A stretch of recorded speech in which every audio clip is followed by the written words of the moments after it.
7, 6, 5, 4, 3, 2, 1. Howdy, CROC Nation. Dr. Tommy and Ellie here with you with another amazing CROC podcast. Angel, amazing because of me? No. Amazing because of you? Perhaps. But more importantly, amazing because of our cancer survivor thrivers. Angel Santana, have faith. Let it begin. How are you, my dear friend?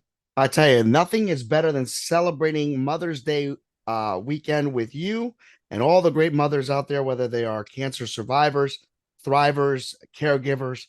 God bless you. And let's get started with an amazing special episode today, my friend. Absolutely. A little peek behind the curtain, breaking that fourth wall down. My dear friend Angel is working hard the night before Mother's Day. Probably doesn't even know where he is right now, but he's here co-hosting with me to be able to send this very special Mother's Day edition of Have Faith, Let It Begin. Angel, we are going to have a very special edition, and it's going to be dedicated to our mothers that are survivor thrivers living with cancer. And it's going to be, I'm going to tell you guys right from the beginning, it's going to be a tough podcast. It's going to be very visceral. It's going to be very, very charged. It's going to be very emotional. But I think it's a very important podcast because I think it's really important that we do acknowledge the extra challenges and the extra obstructions and obstacles that young mothers face when they're not only facing the challenges, the day-to-day challenges of being mom, but also the day-to-day challenges in being a cancer survivor. Absolutely. And let me tell you something. There's nothing better, nothing greater than when you are able to get a little deep. I think it's been a while since we've gotten deep. And I think that this is a great side of you that people need to see more of. And I'm excited for it. I'm ready for this episode. Excellent. And I just wanted to say that, we're going to start this podcast with a very, very, an important story that's very near and dear to my heart because it deals with one of my favorite aunts. We all had an aunt or have an aunt that we considered our favorite, the cool, quote unquote, the cool aunt. And this aunt had the name Tabby, my Aunt Tabby. So my Aunt Tabby wasn't my blood aunt, but she was my aunt nonetheless. And she was one of my mom's best friend, if she wasn't indeed her best friend as well. And Aunt Tabby, raised her children as my mother did, raised me in the 1960s. She was diagnosed with breast cancer sometime in the 1960s. She had 4 children. I happened to be the same age as her third child and 1 year or 2 years older than her youngest child. And we were best of friends. We were raised like cousins, my cousin Tony, my cousin Bernadine. And, and all through this time, up until when I was 10 years old, I had no idea that my Aunt Tabby had breast cancer. I had no idea that my Aunt Tabby had gone through incredibly toxic treatments like mastectomy, chemotherapy, got very, very sick, went into this amazing remission. Everyone thought that she was going to be, cured of her cancer. And then the cancer came back and it metastasized. And then she passed away right around 1970-ish when me and Bernadine were 10 years old. And I have to tell you, the memories that I have of a child were nothing but great memories of a great woman. I remember the sleepovers and the fun we used to have. I remember her bringing her kids, the younger 2 kids, Bernadine and Tony, over to my uncle's house and to the pool, and we would have our cookouts, and just an amazing woman. And I have to say, it was almost like a secret that she had and that, all the adults had in those days. These were things that were not talked about. And this is going to be very important to this podcast about some of the challenges that young mothers have with cancer. And one day, which changed my life, and I didn't know it at the time. So the last time I saw my aunt was basically my mom, who was fantastic with things like this.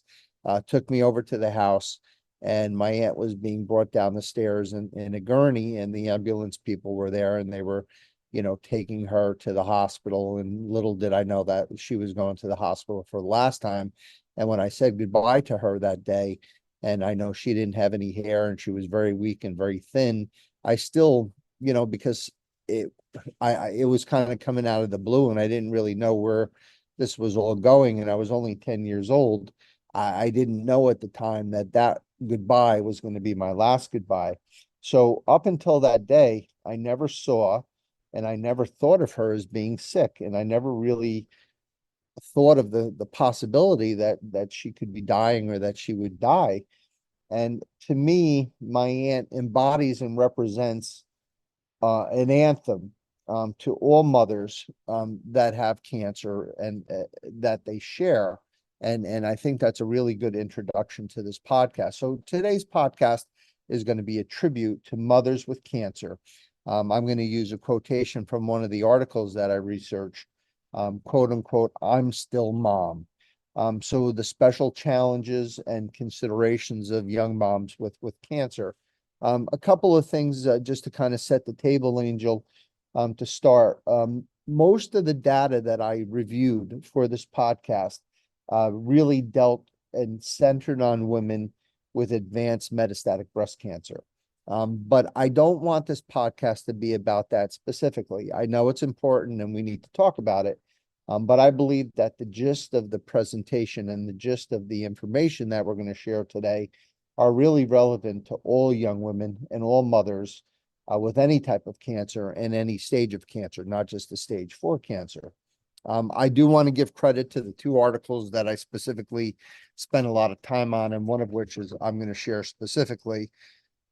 But Mothers with Cancer, an intersectional mixed method study investigating role demands and perceived coping abilities, that comes out of the journal Cancer with Dr. Athena Spiriopoulos and Julia DeLemans. And the second article, "I'm Still Mom, Young Mothers Living with Advanced Breast Cancer," from the journal Oncology Nursing Forum. That came out in, let's see, came out in 2023, 2020, volume 47, number 4, and the first paper came out in January of 2023. So I did want to tip my hat to all the authors and co-authors on those 2 studies, and I would recommend reading those studies highly if this subject happens to interest you or hit home. The second thing I wanted to say, or the third thing I wanted to say, is when we think of the word motherhood or the actual role of motherhood, I think no one would disagree that this is a very sacred covenant that's shared between a parent and their child. And the thought process of having a child being raised without their mother, I came across this word multiple times in multiple articles, quote unquote, is unthinkable, right? Unthinkable to have a young child lose their mother to cancer. And it's a relationship that's really unmatched in power and influence. But unfortunately, it's exactly because of this most holy of relationships that this group of survivor thrivers are specifically and especially marginalized. And for instance, we look at a couple of things, one of which is called the role strain. And again, this is coming from the papers, not from me. I'm not that smart. In general, mothers occupy many social roles and are expected to take on the majority of parental and household demands, regardless of the other roles they occupy. So in essence, they're expected to do everything. They're supposed to be Superman. When role demands clash, the individual may experience role strain, which is characterized by the stress experienced when an individual cannot meet the demands of their social role. So in essence, mom is supposed to be mom, supposed to be a great professional, is supposed to be the T-ball coach, is supposed to be the Cub Scout, pack leader, is supposed to, basically the taxi cab is supposed to be gourmet chef and sexy wife and the whole thing. And that really leads to this clash, the societal clash, this role clash. Second thing, and again, I am a feminist in the sense that I believe in equality, but according to socialist feminist theory, there is a connection of women's positionality. Now, that's a fancy word, again, not from me, within our society. And it's because our society is a patriarchal society. What does that mean in plain English? That means it's very still male dominant. The male, historically, going back to caveman days, even to the modern time, even things that you wouldn't think of as being even subtly, advantageous to the man as opposed to the woman is still very operative in our society. And it's because of this paternalistic society, this paternalistic view that really puts our young moms with cancer, puts them in a very sticky wicket, in the sense that their needs have always been devalued. And really, we operate in a system which operates in a very high pressure environment for mothers with cancer, because they have to meet and prioritize their parental labor, and that could make things worse by their gender roles and their norms that dictate that mothers should prioritize their families, including their children, above their own self or their own lives. And this is something we're going to talk about at the end of the podcast, as far as maybe some remedies or some recommendations of how we could help young women with cancer. Number three, when the survivor thriver, the young moms, are not able to meet these expectations, rather than feeling a normal sense of loss or sadness, they actually experience, and again, two words that continually come up in the literature, and these are two bugaboos for me, for sure. These are the worst, in my opinion, the worst two feelings a human being can feel, as far as taking you out of having any sort of self-identity or self-worth, are the feelings of shame and guilt. And this shame and guilt continually come up as far as what these young mothers with cancer are feeling when they're not able to do all the things that are expected of them. And this is wrong, and we're going to talk about that. And I'm not trying to say that no one can take a mother's role. That's true, but there are ways around it that we're going to discuss. In the second article, which is the one that we're going to be spending a lot of time on, it's called "I'm Still Mom: Young Mothers Living with Breast Cancer." It's a very lovely and very poignant qualitative study. That means it's a study that was reviewing the experience of 12 young adult women, mothers with cancer. And there's a bunch of little vignettes that we're going to share together, and we're going to come up with some of what the research showed, some of the categories of challenges that young moms are facing with cancer. So, basically, just as a prelude, there's a unanimous finding in all of the papers reviewed that in this cohort of patients, over and over again, there's a lower mood of young mothers with cancer, increased depression, anxiety, and despair, reduced cognition and perception, reduced physical function, significant impairment of their family routines and consistency, decreased levels of peacefulness, significant worry about the welfare of their children in the event that they pass on, impairment of being at peace with their disease, with the process of dying and the process of saying goodbye, difficulty with the decision process of treatments, meaning that both by accepting treatments just to try to stay alive for the children, which may be unnecessary and painful and toxic, or delaying treatments, so they're not prioritizing their needs. They're putting the needs of others, i.e. their children, above their own. So in essence, what all these jumble of words mean is that there's an increase in distress and a global decrease in the quality of life of young mothers with cancer. The four themes identified were the impact of illness and death on the children, loss of parental roles and responsibilities, trying to maintain their parental norms, and the influence on treatment decisions, as we just discussed. And I thought, Angel, they put it very nicely.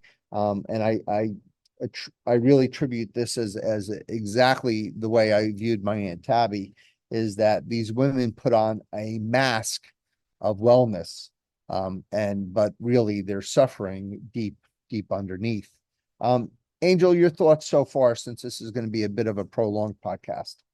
I think it's interesting how we continue to remember the importance of motherhood. And I don't want to go off topic, but I mean, it's just that bond, and what you're exhibiting and what you're showing is the importance of that love and that compassion and that gratitude and that understanding of what mothers bring to us as children or as sons and daughters. And it's remarkable, and we definitely want to do this for Father's Day too. But I'm I'm I'm just into it right now. Yeah, no, I appreciate it. So there, again, these papers are extraordinarily detailed. And again, I apologize. This will be a bit of a longer podcast. But there are sub themes to our sub themes to our sub themes. So the 5 sub themes that I got out of the papers was um, women wanting to be known as the person that they are. Again, very powerful. I'm still mom. I mean, that really says it all. Even though I have cancer, even though I may not have hair, even though I might be sleeping more, I might appear to be in pain or not be able to do everything, I'm still mom. Living is more than surviving, getting through it and being connected to others. So these were some of the sub themes that came up in these beautiful and again poignant, I use that word again, poignant vignettes. So to discuss the concept again, getting to the vignettes, I'm still mom. So what I'm going to do is I'm going to read some excerpts of some of the words from the mothers themselves. And I really think it's brilliant. And really, I'm so thankful to these 12 women for sharing these thoughts, these intimate thoughts that they had about their challenges to share with our CROC Nation. So I'm still mom. So quote unquote, this is happening, but I'm still your mother. I'm still going to be here for you. I still love you. It doesn't change anything. It may mean that mommy needs to sleep more than some mommies. It may mean that occasionally mommy can't come to something because she's got a doctor appointment and all. So, again, close quotations. Um, as far as another sub theme, we're going to start with being mom. Being a mom in general is hard. Being a mom with cancer is incredibly hard, and that's why we're having this podcast today, in tribute of these women. So we'll start with the context of worrying about their children, and the future of their children. Quotation. The thing I think that makes me most upset is her. I could talk about me and like, yeah, it's me. I'm gonna die one day, but it's her that makes me most upset, I think. And another open quotations. I want to be, I want them to be good people. I want them to be nice people. And I'm not always going to be here just to tell them that. I just have this fear that if something happens in the next couple of years, that she might get in with the wrong crowd and I may not be able to stop that. So that fear of not being there to protect and raise their children. Um, being present is another common theme, and maintaining a normal life. So when I'm at work, I have a bunch of young nurses, young nurse practitioners, and they're basically in this age group raising their children. And I hear, hey, do you mind if I switch my Tuesday with a Wednesday? I have a Mother's Day tea with my daughter, or I have to bring, I have what would you say, a ceremony from my kid going from kindergarten to first grade, or I have, T-ball practice or whatever, or I'm going to be a chaperone on a field trip, like just all these normal things. That the biggest problem they have is to have to try to work it around their professional schedules. imagine trying to work it around their chemotherapy or working it around or whatever. So this is another, concern of trying to maintain normalcy. And we have a quotation. I mean, it's definitely difficult. I try to make sure that I put my kids first, that I want them to know that even though they've got a mom who's going through cancer, that I'm present and I'm still here. If they need me, I'm here. I still try to be the one who takes them to their dance lessons. I still try to be the mom who's involved in Girl Scouts, who comes to the school for gardening club and the parent teacher organization. So it's times of just getting completely worn out and then just having to say, while they're at school, okay, I've got to sleep all day just to recover from doing all the other stuff. And then finally, in regard to this particular subject, I think I have little kids. I think having little kids, you have to just get back to normal. I mean, they need you and they need their normal routine. And I find that I don't have a lot to talk about with other young cancer patients who don't have kids, because all I talk about is my kids, and that's my whole life. Angel, also, one of the concerns is preparing kids for the future. They Yeah. have to worry about maintaining normalcy, as I said, and about the future of their children. Definitely, hands down, the hardest thing is the kids. Trying to spend as much time with them and hold them and just love them, but still be mom. They're not going to go with me when I'm gone, so they're going to have to live the rest of their lives, and I still have to try to teach them and teach them even more in a shorter amount of time. So that's really important, trying to prepare their kids for the future. Cancer as a mom is much harder than not being a mom. Um, I think if I were on my own, if I were a single person without kids, this would be easier for me to deal with, because the most difficult part is dealing with the kids for sure, as far as that goes. And then there's a sense of urgency, as you can imagine, Angel, trying to do as much as possible in whatever time that the mom has left. Um, when you're diagnosed with a terminal illness, you know that minute could come a whole lot faster than you're ready for. And so I try to, in everything I do, start preparing them, teaching my 10-year-old how to cook noodles and how to do certain things, and taking some time that maybe I won't do that at the age she's at now, but I'm going and thinking ahead and doing it. So I think it does change some of that. And I try to give them all the experiences that I can, so that I get to see them have that experience. Young moms with cancer are always trying to build a supportive relationship between themselves and and also between their children and with their other family members who will be taking care of them. She wants me to be around and she wants me there. She's afraid I'm going to be gone, and I'm trying a lot to help them, meaning the other family members, foster their relationship, because I will be gone one day and they're going to need each other. And that's something that's really bothered me lately. So that's another aspect that's really brutally important. Sharing new experiences with your child and making memories and participating in children's firsts. Um,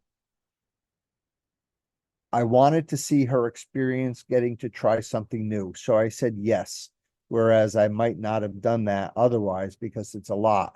I want her to be able to try all these different things while I'm here to see her try them. We went to a concert this past year because I wanted to see her go to her first concert. But if it's doable when they ask to do stuff, I do it, because it's like, why not?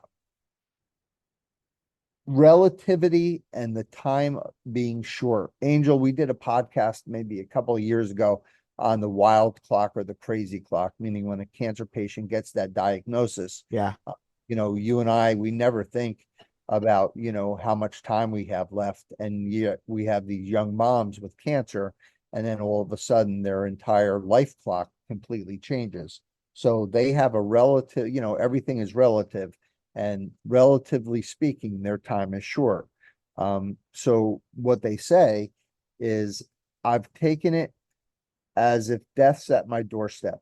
And they just keep saying to me, her doctors, I could fight this for many, many years. And then she asked the doctor, what's that mean? What's many? 2 years, 3 years, 4 years, 5 years?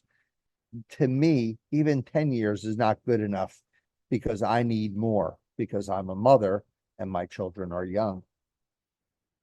There's also a need to be remembered and to leave a legacy for their children, leaving mementos, photos, letters. Well, he's only 3. Maybe I'll be here for his whole life or a lot of it, or maybe I won't. I don't know. I thought maybe I'd handwrite him letters in a book or something just in case, or just for him to have. Even if I'm still around, they'll still be neat to him. That's where it's like metastatic cancer has really opened my eyes to creating memories that the boys are going to remember. I really try to document as much as I can. And as cliche as it may be, it's living, just being grateful for the things you have. Try not to dwell on the things that you don't, and just creating those memories and having family around, at least create memories that they can remember us by. There's no cure as of yet, so I'm still wrapping my head around all of that. I haven't started writing letters or journaling them, but I got journaling kind of things to start doing that. I guess one positive thing, and there are a few positive things out of this whole experience, is that I don't take my life for granted anymore, that I do create memories, and I used to really not take a lot of pictures, but now I do, so that my boys will be able to have pictures of me when they grow up, and hopefully I'll be taking lots of pictures with them too. That's my hope, but you never know. Now we're going to talk about, in addition to it's hard being a mom, it's not easy for the kids. So when you talk about what's life like for the children, seeing the situation through the eyes of the child, there's an acceleration of childhood. Kids are growing up a lot faster because they have to. And my girls, they've had to grow up faster than when they should have, and they're doing a lot themselves. We wanted them to be kids. We wanted them to enjoy themselves. And that's what we really try to still push for and aim for, is giving them their childhood. We don't want to take that away from them. In a lot of ways, cancer's already disrupted that. So children are growing up a lot faster when their mothers are cancer survivors. Kids also want predictability, Angel. They want consistency. They want rhythm. When they lose these things, they are affected, they are vulnerable, and they are traumatized. They also have a desire not to grow up because they feel in their heads psychologically that if they grow up, they will lose their parent. There's also an uncertainty and an inability to make promises to your kids because you don't know if you can make these promises and they'll be upheld. For example, but the solar eclipse was a big deal because, of course, the first thing my oldest one tells me is, Mom, you have to be here for the next one in 7 years. You have to be here for the next one. And of course, that was hard. You put on your brave face, but it's hard to even verbally make that promise because I don't ever want to feel that I've let them down. There's also a shift of responsibility to the children. The children take on more and they want to protect their parents. But I mean, our girls, they have grown intuitive as well. I mean, especially our oldest daughter, our 10-year-old. She'll step up and try to take over and take care of the 2 younger siblings and say, leave mommy alone, leave daddy alone. They need this time. And it's so kind how Maria described her 6-year-old son wanting to protect her from others knowing about her hair loss. Throughout, he has said a couple of times, if you wear the blonde wig, everyone's going to know that you're bald underneath. So I tell him, it's okay. They love me anyway, and they already know that I'm bald. So he says, I just want to protect you. And he's just so sweet about it. The emotional burden of these children is profound.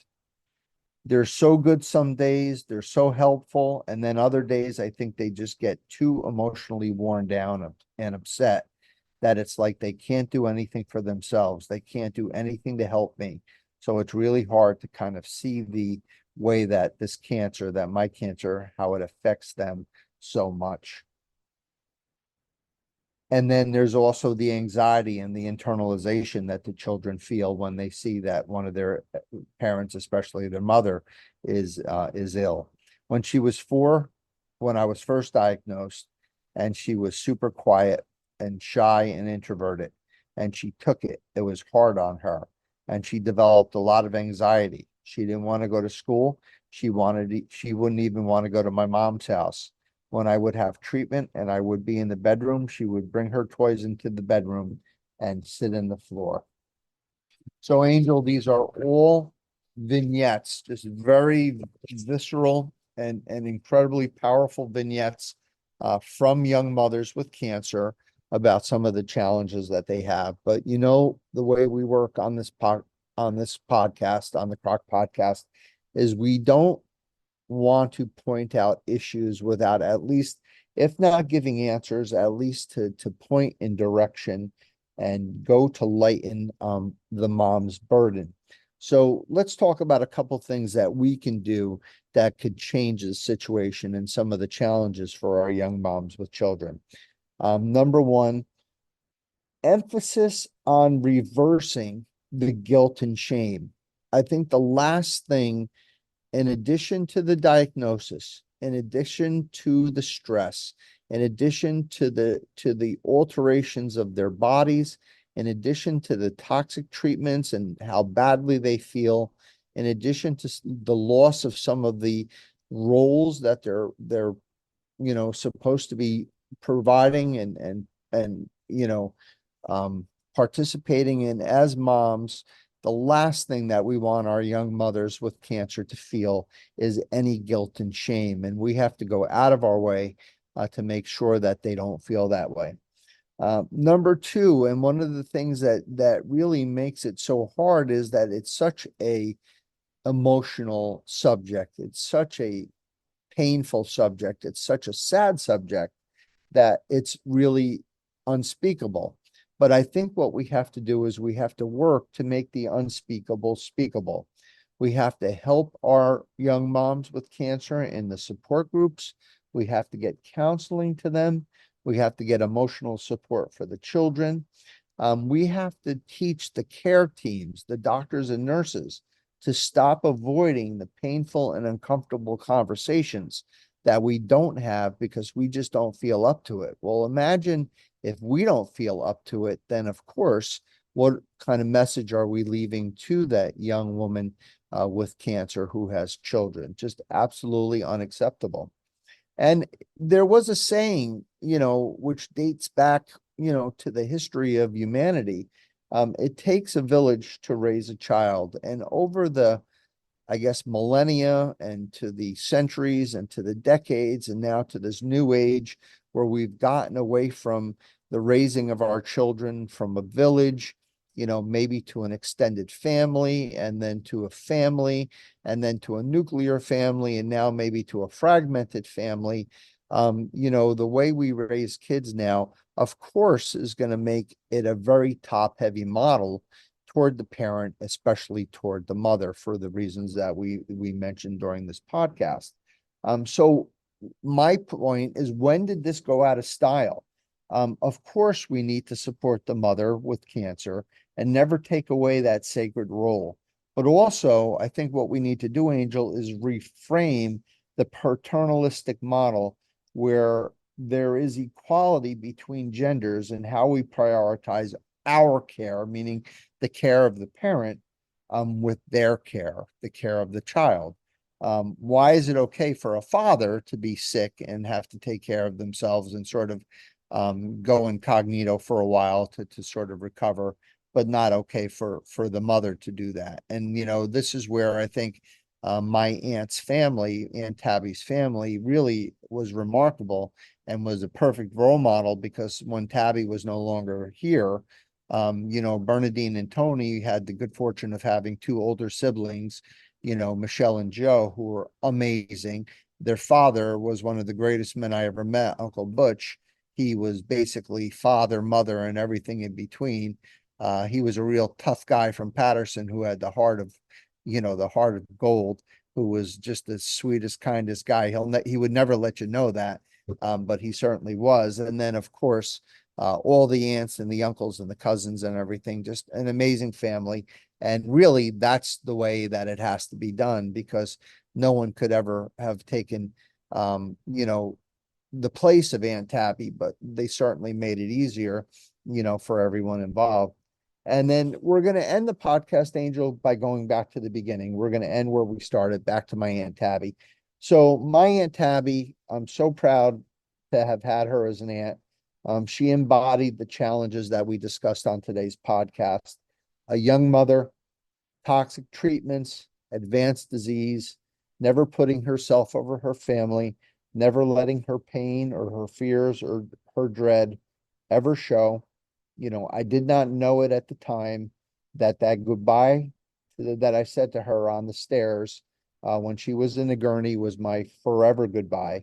And I didn't know it then that 54 years later, that her impact on me as an oncologist would inspire me to do this podcast, honoring her and honoring all of our survivor thrivers who are mothers with cancer. But what I do know is that her legacy lives not just with me or on this podcast, but in her 4 grown children, who are 4 of the kindest, most caring and loving children. Their mom is very proud of them from where she sits, and her many grandchildren and now great grandchildren. I'm going to end this podcast by really thanking my Aunt Tabby for all the gifts that she gave to me, all the gifts that she gave to all of the people who loved her, to her children, and of course, even to a new generation of cancer survivor thrivers, young mothers with cancer. Angel Santana, your thoughts? You touch base on one of the words that I was going to use, and I'm glad you did. When I think of mothers in general, I think of 2 words: role model, and then I think of another word: hero. We have listened about great examples of what mothers do, especially in the midst of storms, in the midst of challenges. I'm remembering episode number 10 in our first season, where we had a heroes module. And I encourage each one of you to go back and also listen to it. It is entitled A Mother's Love. And we had a special guest, Michael John Benzea. I think that is another great segue into that episode. But I want to leave off by saying the following. New generation of Tabbies will exist. Old generations of Tabby, including Tabby herself, will never be forgotten. We need more role models, more heroes like Tabby to strengthen the world with better mothers. And I think she's a great example of what mothers are all about. Angel, thank you so much for your kind words and for your very wise words. And again, today's podcast honoring moms with cancer. So much respect to you guys, not only being able to imagine and deal with the tragedies of your diagnosis and the fears and despair that you have with your diagnosis and the toxicity of your treatments, but all the pressures and all the extra challenges that we discussed at length today. So much respect, so much love for you guys. And just to let you know that everybody here, not just on the CROC podcast or in the CROC Nation, but throughout, the cancer oncology world, we love you and we respect you for your courage and your bravery and for your strength. And please listen to what we said. It's hard, but we don't have to make it harder by making you feel that guilt and shame. It's hard, but we don't ever want you to feel that you can't reach out and get help or assistance that makes you weak. We know that it's hard, but we want to let you know that you can count on others to be able to help you and assist you in raising your children to become the kind, wonderful, giving, caring, empathetic, and compassionate humans that you want them to be. And please know that we are here to reframe this whole process where society has expectations of you, which are unfair and unrealistic and just completely ridiculous and outdated. So on behalf of Angel Santana, Have Faith, Let It Begin, and the rest of the CROC Board of Directors, we end this podcast as we end each podcast by wishing all of you, especially our young cancer mothers, a long, healthy, happy, and cancer-free life. God bless you. God be with you. Peace.